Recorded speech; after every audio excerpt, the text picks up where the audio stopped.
സ്ഥാനാർത്ഥി നിർണയത്തിൽ ബി.ജെ.പിയിലും തർക്കം. മുതിർന്ന നേതാക്കളായ കുമ്മനം രാജശേഖരൻ, പി.എസ്. ശ്രീധരൻപിള്ള അടക്കമുള്ള ആളുകൾക്ക് ഇനിയും സീറ്റുകളായിട്ടില്ല. കൊടുങ്ങല്ലൂർ ആഗ്രഹിച്ചിട്ട് കിട്ടാത്തതിൽ വി. ഗോപാലകൃഷ്ണനും അതൃപ്തിയുണ്ട്. ഷബീദ് റാവുത്തർ തിരുവനന്തപുരം വിവരങ്ങളുമായി ചേരുന്നു. ഗുഡ് മോർണിംഗ് ഷബീദ്, വിശദാംശങ്ങൾ.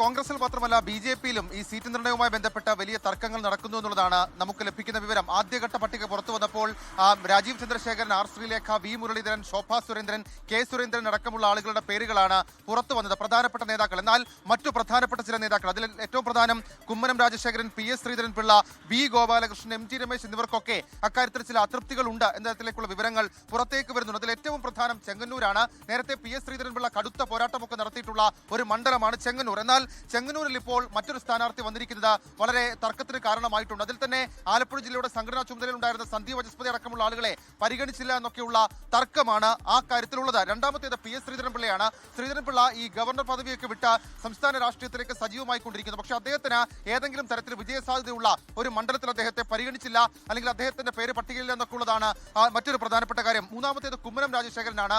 ആറന്മുളയിൽ സജീവ പ്രവർത്തനം നടത്തിയ ഒരാളായിരുന്നു കുമ്മനം രാജശേഖരൻ. എന്നാൽ കുമ്മനം രാജശേഖരന്റെ പേരും പട്ടികയിലില്ല എന്നുള്ളത് വളരെ പ്രധാനപ്പെട്ട കാര്യം. എം. ടി. രമേശ് ഇന്നലെ നാടകീയമായിട്ടുള്ള ചില നീക്കങ്ങൾ, അതായത് തെരഞ്ഞെടുപ്പ് രംഗത്ത് താനില്ല, സംഘടനാ പ്രവർത്തനത്തിൽ തുടരാമെന്നൊക്കെയുള്ള കാര്യങ്ങൾ എം. ടി. രമേശ് കേന്ദ്ര നേതൃത്വത്തെ അറിയിച്ചിരുന്നു. എന്നാൽ എം. ടി. രമേശ് തൃശൂർ ആഗ്രഹിച്ചു, അവിടെ കിട്ടിയില്ല. അവിടെ പകരം പത്മജയെ പരിഗണിച്ചു. കോഴിക്കോട് നോർത്തിലും അദ്ദേഹത്തിന് സീറ്റില്ല. ഇതോടുകൂടിയാണ് തിരഞ്ഞെടുപ്പിൽ നിന്ന് മാറി നിൽക്കാൻ അദ്ദേഹം തീരുമാനിച്ചത് എന്ന തരത്തിലേക്കുള്ള സൂചനകൾ പുറത്തേക്ക് വരുന്നുണ്ട്. കൊടുങ്ങല്ലൂർ വി. ഗോപാലകൃഷ്ണൻ ആഗ്രഹിച്ച തദ്ദേശ തെരഞ്ഞെടുപ്പിലടക്കം വലിയ പ്രവർത്തനം നടത്തിയതാണ്. എന്നാൽ വി. ഗോപാലകൃഷ്ണൻ കൊടുങ്ങല്ലൂർ പരിഗണിച്ചില്ല എന്നുള്ളതും ഇപ്പോൾ ബി.ജെ.പിയിലെ ഒരു തർക്കത്തിന് കാരണമായിട്ടുണ്ട്. അങ്ങനെ ഈ സംഘടനാ തലത്തിൽ ബി.ജെ.പിക്കകത്തും ഈ സ്ഥാനാർത്ഥി നിർണയവുമായി ബന്ധപ്പെട്ട് വലിയ തർക്കം നടക്കുകയാണ്. അതിനിടെ രണ്ടാം ഘട്ട പട്ടിക അത് ഈ മറ്റ് കക്ഷികളുമായിട്ടുള്ള കൂടിയാലോചനയ്ക്ക് ശേഷം ഉടൻ തന്നെ പ്രഖ്യാപിക്കാനുള്ള നീക്കമാണ് കേന്ദ്ര നേതൃത്വം ഇപ്പോൾ സ്വീകരിക്കുന്നത്.